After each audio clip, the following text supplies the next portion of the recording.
fundamentals of tax law. I don't know how, we always get people that are at different levels of what they understand. So fundamentals of tax law, what we're trying to do with the process, some of the resource materials that you have available either in paper or online, and then we will get into doing a couple of cases in the software that we use.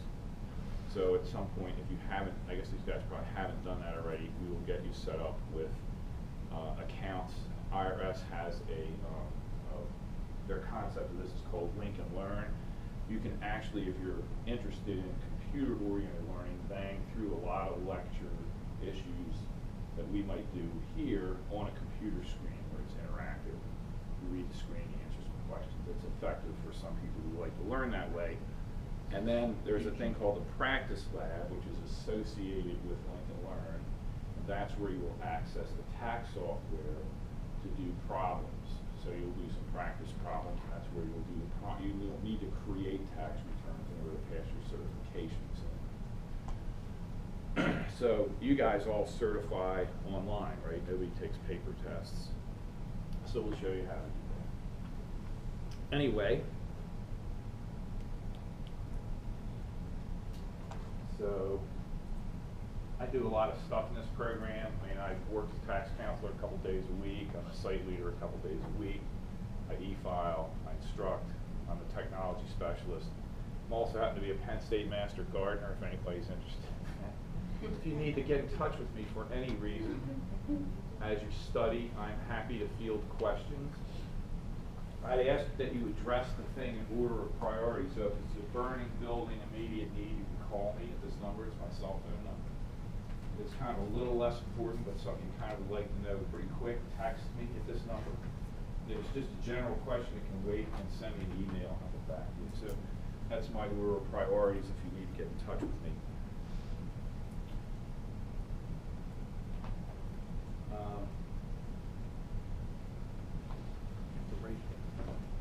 I'm sure I'm in the right folder file here. I might put the wrong one up.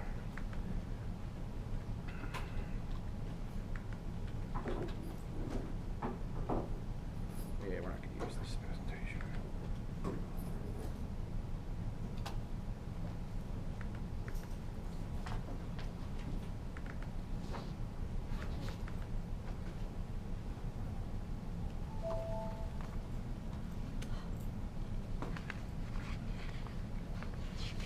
This is my 6th day of teaching this week, so I'm trying to remember which day it is and where I'm supposed to be.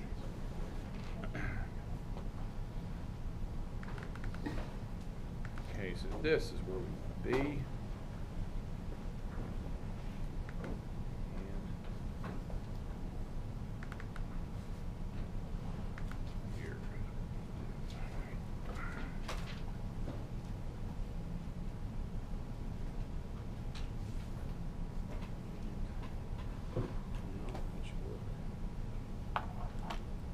So what you'll find here, Colin handed out resource information for you, and I'm going to refer you to some of these things so you can follow along and get familiar with it.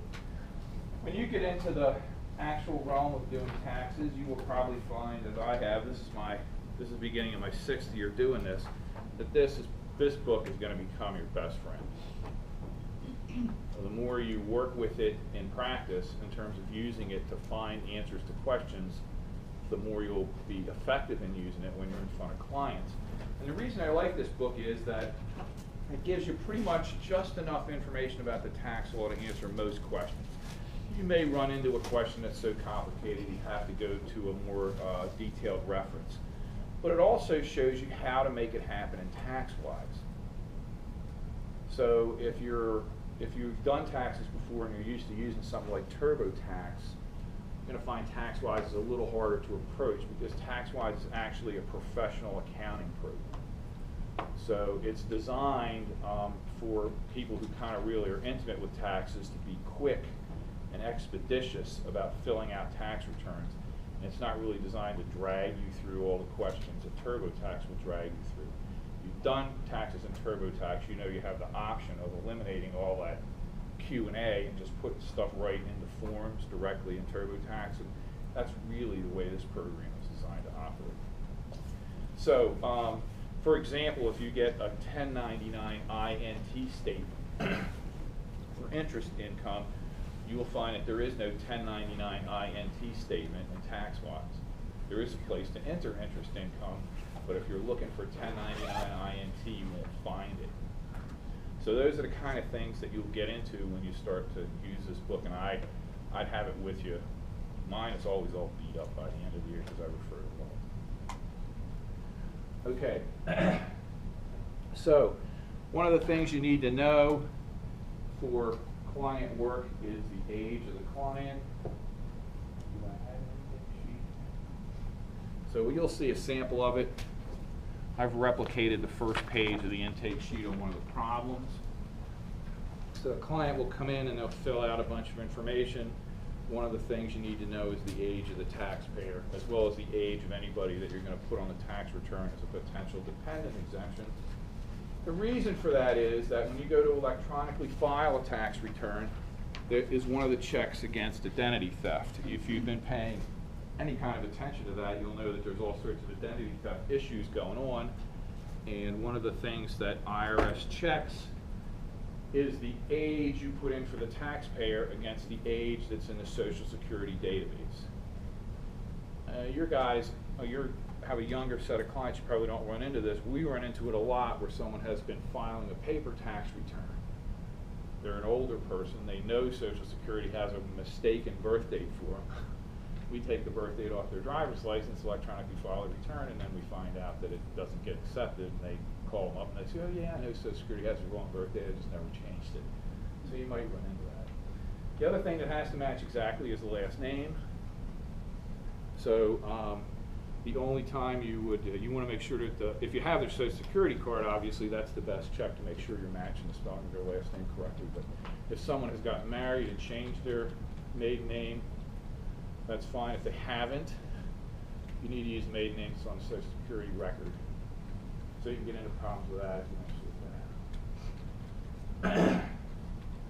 You need to know all the income that the taxpayers receive. So that'll include earned and unearned income. You guys are probably not going to be dealing as much with Social Security and retirement. You'll be dealing more with W-2s and wages. You need to determine the filing status of the client. And the determination of the filing status and the determination of who could possibly be a dependent on the tax return are probably the two most complex parts of the tax law. And they have nothing to do with tax preparation software. You have to determine that before you even get into the tax preparation software. So I'll ask you, I mean, I don't know how astute you guys are, whether you're real novices at this stuff or not, but for example, do you think it's possible that I could be claimed as a dependent on Colin's tax return? Yeah, it's possible. And how would that happen? He gave you more support. Pardon? He gave you substantial amount of support. There's a bunch of tests, that's one of them. Fundamentally, I could be Colin's qualifying relative. Well, I'm not related to him at all. Because the tax law uses these terms, and a lot of the terms in the tax law are not the Webster definitions. So the first thing you got to do is scrub from your mind the fact that qualifying relative might mean in some way I have to be related to him. And if I lived with him all year, and I earned less than the personal exemption amount as gross adjusted income, which is $3,950 this year, and he provided more than half my support, he could claim me as a dependent on his tax return. So you get a lot of that going on. You know, somebody has a friend, they're out of work, they come live in their basement for a year, they're not making any money. The friend thinks, oh, that person in the basement's filing their own tax return, they don't even think about it.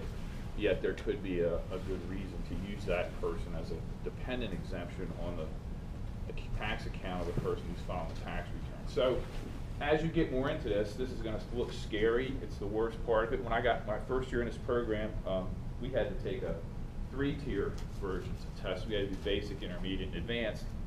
And I'm looking to study for the basic stuff, and I'm doing all this stuff. And I do depreciation schedules, business tax returns, all kinds of stuff. I thought basic ought to be a breeze, and I couldn't figure this stuff out. I said, if this is the basic test, the advanced test's got to be crazy. But so this stuff is really hard. There are not a lot of people who know how to do it. We have tried in the past to get professional accountants to come in on a pro bono basis and lecture this. But people who go to professional accountants typically aren't in that kind of filing income status. They're people who want to do business returns and rental property and that kind of stuff. So if you get good at this, you will be probably one of the small group of people in the U.S. who really know how this works, because there aren't a lot of them. So we want to make sure that we confirm everybody who's in the program with some kind of photo ID. Do you guys require Social Security cards too? Yes. So they have to bring Social Security cards for themselves and anyone they're thinking about putting on the tax return as a dependent exemption. This is a blow-up of some of the detail of what this main information sheet looks like, just to show you where you'll get some of this information. And they do ask for the dates of birth. One of the things to recognize here is you're talking first name and spouse. If someone has filed last year as a married couple, whichever couple elected to be the primary taxpayer and whichever member of the couple elected to be the spouse, that has to be the same every year. So sometimes you'll get a situation where the primary taxpayer is the wife, the spouse is the husband. This year the husband comes in, fills out the form, he puts his name as the first name and his wife's name as the spouse. You really should investigate last year's tax return to see which order they filed in. Otherwise, that will get rejected when you go to electronically file. Okay. You got a question? Yeah. It doesn't matter if you do a paper return, but if you do an electronic file, they'll bounce it back. They want the primary taxpayer to be the same every year. So if you get a same-sex couple, flip one, just advise them that whoever they pick, they should use the same don't switch it back and forth every year. Okay, we get questions every year about who should file. So there is a tab in your 4012, and I think it says who must file. So if you get a question like that, you will see a decision tree that will lead you through who has to do that. I would urge you to read the footnote, or I guess the preface note at the top of the page, though, because if you can be claimed by a dependent by another taxpayer, you're going to move to a different part of the book. So the illustration here is when you're in 4012, especially if you're new to it, take the time to read the entirety of the page, including the footnotes, slowly and digest it. When you get in front of a client, sometimes you feel compelled to kind of move things along and you're not as thorough. So the training, when you're doing your problems at home, is a real good time as you refer to this book to read these details and find out what's going on. But Pennsylvania has sort of an unusual circumstance, so you can determine that someone doesn't have a federal filing requirement if they're under 65 and their gross income is less than 10,000 bucks. But does anybody know what the filing requirement is for an income tax return in the state of Pennsylvania? $34. $33. $33. So if you have a W-2 that's got $33 or more, or interest income of $33 or more, you have a Pennsylvania filing requirement. And if you're going to do a Pennsylvania income tax return, you enter all the same information. So I don't like to get in and out of the issues about whether somebody should or shouldn't file a tax return, because most people have a Pennsylvania income tax obligation. The reason this is more important this year, though, is, and we'll get into this in the advanced training pieces, is the Affordable Care Act. So you all, I'm sure, have clients who will be sitting in front of you who neglected to obtain health insurance in 2014. They will then have an obligation to make what's called a shared responsibility payment unless they meet one of the exceptions. And one of the exceptions is their income is low enough that they don't have a filing requirement. So the federal filing requirement stuff this year is more important because of how it ties into the Affordable Care Act. Hey, Bill, I just wanted to point out, for most of the Bucksback program, we only do the interview in front of the client, and then we just move into a different area and work on the return, so we're not pressured to work right in front of the client. I know as a new volunteer, that was what I dreaded, is to have to do my first return. Really? Yeah. Okay, so we run it differently. The client's always in Right. front of us, so. We don't have that. You know. But that should, I guess, the point is, Matt, right, it just gives you, you don't feel like you're under as much pressure to complete the return if your client's not sitting right there. So, you know, I'll be referring you back and forth to this, but that's gonna take on a little bit more importance this year because the termination of filing status requirement is one of the big exemptions that's probably available for people under the Affordable Care Act provision. But generally speaking, I already referenced you to that. So anyway, this just sums up what I just told you. So I referred you to the tab, gives you the income triggers. Notice that the second page of that is for people who might be a dependent on somebody else's tax return. The threshold filing requirements are lower. One of the other things to notice in there is if you have a little business and you have self-employment income, if you have more than $400 of self-employment income, you have to file because you need to pay self-employment tax. All that stuff, you know, you can drill into it. I'm just trying to wet your whistle in terms of how you get into looking for stuff. But again, you've got this, and I know you probably don't do a lot of property tax rebates, but a lot of our clients are over 65 and they qualify for a property tax rebate, and that's also another reason why you wouldn't want to tell them they don't have to do a tax return. And I hate to tell somebody that anyway, because I've had people come back years later, because circumstances change. It's not a one-time, one answer fits you forever answer. So you tell somebody 1 year you don't have to file, and 10 years later they'll be telling you that Matt told them back in 2006 that they didn't have to file a tax return anymore. Although Matt didn't say anymore. That's a total number. So I try to get out of that. One of the questions that balls people up all the time on the exam, and you will probably see some of this, it's more common in the younger tax returns, is a question on the intake sheet: can anyone else claim you on their tax return? Note that it doesn't say did anyone claim you on their tax return. It just says can they do it. So I'm pretty sure every year we get a question or two on the exam. I'm sure there's one on there this year that relates to this. Make sure you understand the distinction. You do not have to determine whether the person did claim them, just could they. And you can, as you'll see when we go through how you determine who's a dependent, you can determine that without knowing anything much about the person who could claim. It's all stuff you can get out of the person who could be claimed if you interview.